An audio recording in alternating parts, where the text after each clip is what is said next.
Ayahanda bunda ikhwatal iman, jamaah takziah yang dirahmati oleh Allah Subhanahu wa taala. Saya pribadi menjadi saksi.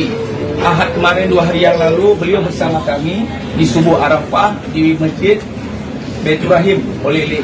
Beliau banyak tersenyum dan banyak berfoto bersama jamaah. Tidak terasa beliau berpesan, Ustaz, hari Senin saya mau dioperasi. Bismillah ayah. Itulah indahnya kehidupan manusia. Siapakah hamba yang dirahmati oleh Allah? Hamba yang dirahmati oleh Allah adalah hamba yang semakin dekat dengan jadwal kematian. Disenangkan ibadah, disenangkan berzikir, beristighfar, bersalawat. Lagi senang-senangnya dia berjamaah 5 waktu di masjid.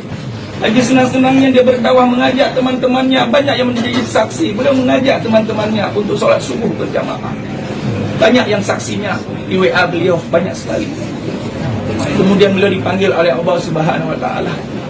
Mudah-mudahan kita yang menjadi saksi, yang hadir di sini, wa kafa bil mauti wahidah, cukuplah kematian menjadi pelajaran, nasihat untuk kita yang hadir semua. Mulai hari ini, ayahanda bunda ikhwatal iman, jangan pernah tinggal sholat, karena itulah yang akan dihisab yang pertama. Mari sama-sama kita hijrah berubah. Satu persatu di antara kita dipanggil oleh Allah Subhanahu wa taala.